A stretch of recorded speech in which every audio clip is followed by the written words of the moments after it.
Online coaching में आप सभी का स्वागत है। मैं शिवम सर आज लेके आया हूँ आपके लिए भौतिक विज्ञान के कुछ आंकिक प्रश्न, जिसमें मैं डिस्कस करूँगा कि उनको लगाने के तरीके क्या हैं और लगाएंगे कैसे। चलिए, अभी तक हम लोगों ने सवाल को लगाया था क्वेश्चन नंबर 7 तक, ठीक है। आज हम लोग NCERT क्लास 10 के फिजिक्स, ठीक है, और फिजिक्स, ठीक है, फिजिक्स के लेसन 1 लाइट, ठीक है, लेसन 1 लाइट का क्वेश्चन नंबर 8 लेकर चलेंगे, ठीक है। क्वेश्चन नंबर 7 तक जो है हम लोग पढ़ चुके हैं, उसकी लिंक नीचे डिस्क्रिप्शन बॉक्स में आप लोग को मिल जाएगी, ठीक है। चलें, क्वेश्चन नंबर लिखा हुआ है 8 की एक वस्तु 30 सेंटीमीटर वक्रता त्रिज्या वाले अवतल दर्पण से 25 सेंटीमीटर दूरी पर रखी है, ठीक है। क्या है कि एक वस्तु 30 सेंटीमीटर वक्रता त्रिज्या वाले अवतल दर्पण से 25 सेंटीमीटर दूरी रखी हुई है, दूरी पर रखी हुई है। ध्यान दीजिए, एक अवतल दर्पण बना हुआ है। ध्यान दें, जैसे एक ये दर्पण बना हुआ है, क्वेश्चन सब लोग समझेंगे। ये दर्पण बना हुआ है, ये ध्रुव बना हुआ है। क्या कह दिया गया है कि एक वस्तु 30 सेंटीमीटर वक्रता त्रिज्या वाले, यानी इसकी वक्रता त्रिज्या है कोई, मान के चलिए ये हमारा वक्रता केंद्र है, ठीक है। तो यहाँ पे पोल के बीच की दूरी वक्रता त्रिज्या कहलाती है, ठीक है। ये हमारा वक्रता त्रिज्या सेंटर हो जाएगा, ठीक है। और इसमें दूरी दिया गया है, ये हमारी 30 सेंटीमीटर दिया गया है, ये पूरी वक्रता त्रिज्या की दूरी दिया गया है, ठीक है।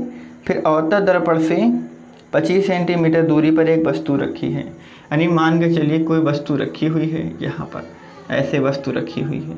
ये जो है ये दर्पण से इसकी दूरी दी गई है 25 सेंटीमीटर दिया गया है, ठीक है। अब देखें क्या बताना है, प्रतिबिंब की स्थिति ज्ञात करना है। ध्यान दें, सभी बच्चे ध्यान देंगे, ठीक है। बिगाड़ दे रहे हैं चित्र को, आप सभी लोग समझ गए होंगे, ध्यान दें। जैसा कि हमें बताया गया है कि वस्तु की दूरी, ठीक है, वस्तु की दूरी वो 25 सेंटीमीटर दिया गया है, ठीक है। वस्तु की दूरी कितना दिया गया है, 25 सेंटीमीटर दिया गया है, और वक्रता त्रिज्या कितना दिया गया है, 30 सेंटीमीटर, 30 सेंटीमीटर दिया गया है, ठीक है। देखें, 30 सेंटीमीटर दी गई है, तो भैया -30 सेंटीमीटर हो जाएगा।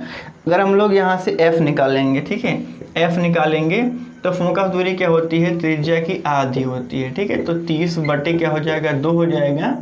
और इस तरीके से अगर हम लोग इसको सॉल्व कर लेंगे तो ये हमारा -15 निकल के आ जाएगा, ठीक है। ये भी माइनस में रहेगा तो ये -15 हो जाएगा, ठीक। इसको काट लेंगे तो ये क्या हो जाएगा, -15 सेंटीमीटर। देखिए, F हमको मालूम है, U हमको मालूम है, ठीक है। अब देखते हैं इसको आगे कैसे लगाएंगे। हमको क्या निकालना है, पहले तो जो चीज़ नहीं दिया गया, U दिया गया सब, ठीक है, और -25 सेंटीमीटर है, और F निकल के आगे -15 सेंटीमीटर है, V ज्ञात कर लेंगे, ठीक है। देखिए, अवतल दर्पण का सूत्र सभी लोग को मालूम है कि 1/U + 1/V = 1/F होता है, ठीक है। इस तरीके से अगर हम लोग इसमें रखेंगे सब कुछ तो 1/-25 हो जाएगा, प्लस 1/V हो जाएगा, बराबर 1/-15 हो जाएगा, ठीक है। कुछ इस तरीके से सवाल हो जाएगा ये वाला। अब देखेंगे, अब इसको इधर लेके आएंगे, ठीक है। तो 1/V बराबर में 1/-15 हो जाएगा, ये प्लस में हो जाएगा तो 1/- का, ठीक है, 25 हो गया, सॉरी प्लस में हो गया, ठीक है। इसको सॉल्व कर लेंगे, इसके एलसीएम ले लेंगे, ठीक है। तो 75 इसका एलसीएम निकल के आएगा, ठीक है। 15×5 = 75, यानी -5 हो गया, प्लस 25 × 75 हो गया, ठीक है। अब क्या हो जाएगा, 1 जो V है उसकी वैल्यू निकल के आ जाएगी -2/75, ठीक है। -2/75 निकल के आ जाएगा, ठीक।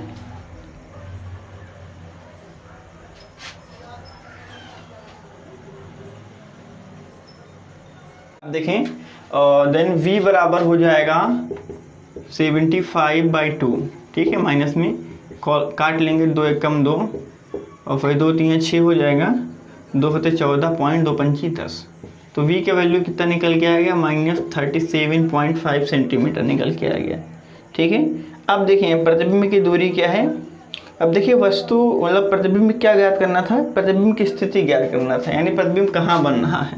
देखिए अगर दर्पण है हमारा, यहाँ पर वैल्यू माइनस में होती है, यहाँ पर वैल्यू प्लस में होती है, वैल्यू क्या आई है, माइनस में आई है। ठीक है, तो इसका मतलब क्या हुआ है कि दर्पण के सामने यानी इसके सामने कहाँ पर बन रही है, -37.5 सेंटीमीटर बन रही है। दोस्तों एक चीज़ याद रखिएगा, ये जो माइनस प्लस होता है दूरी कभी माइनस में नहीं होती है। ठीक है, वो हमेशा प्लस में ही रहती है। बस ये चीज़ है कि वो दर्पण के किधर बन रही है, दर्पण के सामने की दर्पण के पीछे बन रही है। ठीक है, ये दर्पण का सामना होगा, ये दर्पण के पीछे होगा। ठीक है दोस्तों, ये चीज़ सभी को समझ में आ गई, सारे स्टूडेंट को समझ में आ गई है। चलिए ठीक है, क्वेश्चन नंबर 9 देख लेते हैं।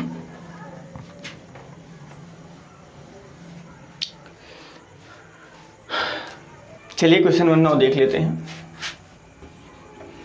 क्वेश्चन देखते हैं, लिखा हुआ है कि एक 10 सेंटीमीटर फोकस दूरी वाले अवतल दर्पण से कितनी दूरी पर कोई वस्तु रखी जाए कि उसका 5 गुना बड़ा प्रतिबिंब बने, जबकि प्रतिबिंब पहला वास्तविक बताया गया है और फिर बताया गया आभासी बनेगा। ठीक है, देखिए एक चीज़ समझ लीजिए, जैसे दर्पण बना हुआ है, थोड़ा सा समझा लेते हैं। दर्पण ये अवतल दर्पण है, अगर वस्तु इधर बनेगी, ठीक है, प्रतिबिंब इधर बनेगा तो वो क्या बनेगा, वास्तविक बनेगा। ठीक है, वास्तविक बनेगा, और जब इधर बनेगा तो आभासी बनेगा। ठीक है, लेकिन एक चीज़ ध्यान रखना है, वस्तु रखेंगे, जो भी वस्तु रखेंगे वो इधर रखेंगे, यानी वस्तु की दूरी माइनस में होगी। ठीक है, फोकस दूरी भी माइनस में होगी। बस जो वस्तु का प्रतिबिंब इधर बनेगा वास्तविक में, ठीक है, तो प्रतिबिंब की दूरी यहाँ पर -v में हो जाएगी, आभासी में जो होगा वो +u में हो जाएगा। बस इतना ही हमको याद रखना है। ठीक है, चलिए देख लेते हैं हमको क्या क्या चीज़ दिया गया है। f दिया गया -10 सेंटीमीटर दिया गया है, और जो गुना बताया जाता है वो मतलब क्या होता है, आवर्धन होता है। ठीक है, तो आवर्धन हमको 5 गुना दिया गया है। एक चीज़ हमको मालूम है, क्वेश्चन इसमें नंबर पार्ट 1 देख लें, वास्तविक के लिए। ठीक है, वास्तविक के लिए अगर वास्तविक है, ठीक है, प्रतिबिंब वास्तविक है, तो इधर ये v,u,f सब माइनस में हो जाएगा। ठीक है, सब कुछ माइनस में हो जाएगा। एक चीज़ मालूम है कि f बराबर 5 दिया गया है, और m बराबर होता क्या है, -v/u होता है। ठीक है, इस हिसाब से अगर सॉल्व करें तो -v बराबर हो जाएगा 5u। ठीक है, यानी v बराबर हो जाएगा -5u हो जाएगा। ठीक, अब एक चीज़ देखें, इस तरीके से अब हमको अवतल दर्पण का सूत्र क्या मालूम है, 1/, ठीक है, 1/v + 1/u बराबर 1/f होता है। अब अगर वैल्यू रख दें इसमें, ठीक है, तो v का वैल्यू -5u है, तो 1/-5u हो जाएगा।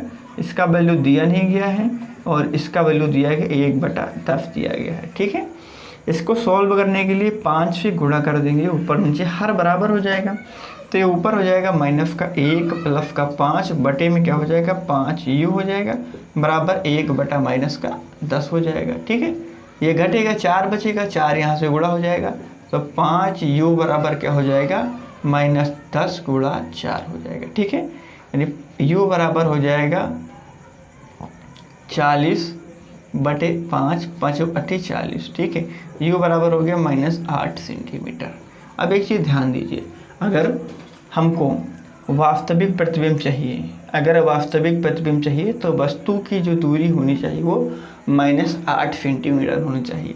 कितनी आवर्धन क्षमता पर, 5 आवर्धन क्षमता पर। ठीक है, अब हमसे कह दिया जाए अगर हमको आभासी प्राप्त करना है तो क्या हो जाएगा, देखिए आभासी के लिए हमको क्या करना पड़ेगा, जो भी हमारी प्रतिबिंब की दूरी होगी वो प्लस में होगी। ठीक है, प्रतिबिंब की दूरी क्या हो जाएगी, प्लस में हो जाएगी। अब एक चीज़ समझेंगे यहाँ पर, तब क्या हो जाएगा, ठीक है, तो प्रतिबिंब की जो दूरी वो प्लस में हो जाएगी। बस इतना याद रखिएगा। देखिए नंबर 2 में क्या बताया गया, आभासी के लिए। ठीक है, आभासी के लिए ध्यान दें, तो आभासी के लिए यही हो जाएगा, बस m = v/u प्लस में रहेगा। ठीक है, अभी यहाँ पर देखें माइनस में था। ठीक है, हमने आभासी प्राप्त किया, वास्तविक में माइनस में था, लेकिन आभासी में प्लस में हो जाएगा। ठीक है, तो 5 हो गया, देन v = 5u हो गया। बस उसी में रख लो 1/, ठीक है, वही सूत्र हमारा लगेगा 5u रहेगा, ठीक है, 1/u रहेगा बराबर में 1/-10 हो जाएगा। इसको सॉल्व कर लेंगे तो यहाँ पर 5 1 6/5u हो जाएगा बराबर में 1/-10 हो जाएगा, ठीक है। अब एक चीज़ इसको मल्टीप्लाई कर लेंगे, 5u बराबर हो जाएगा -60 हो जाएगा, इसे काट लो तो यहाँ पर 12 आ जाएगा, u बराबर -12 आ गया। अगर हमको आभासी प्रतिबिंब चाहिए, ठीक है, 5 आवर्धन क्षमता पर, तो वस्तु के बीच की दूरी जो होगी यानी दर्पण से वस्तु के बीच की दूरी -12 सेंटीमीटर होगी, ठीक है। इस तरीके से ये क्वेश्चन होता है ख़त्म, ठीक है। और इसके नीचे आपको मैं इसके पहले वीडियो की लिंक दे दूंगा डिस्क्रिप्शन बॉक्स में, आप लोग वहां से प्राप्त कर सकते हैं। वीडियो को ज़्यादा से ज़्यादा शेयर करें, ज़्यादा से ज़्यादा वीडियो देखें, तभी आपको समझ में आएगा, अन्यथा क्वेश्चन समझ में नहीं आएंगे। जो भी क्वेश्चन आपको नहीं मिलते हैं या भी कोई भी दिक्कत होती है तो हमारे व्हाट्सएप ग्रुप या फिर हमारे व्हाट्सएप नंबर पर आप सभी लोग क्वेश्चन को सेंड कर सकते हैं। जिस क्वेश्चन में आपको दिक्कत आती है उस क्वेश्चन को आप लोग को सॉल्यूशन भेज दिया जाएगा। चलिए अगले वीडियो के लिए हमारे चैनल को सब्सक्राइब जरूर करें।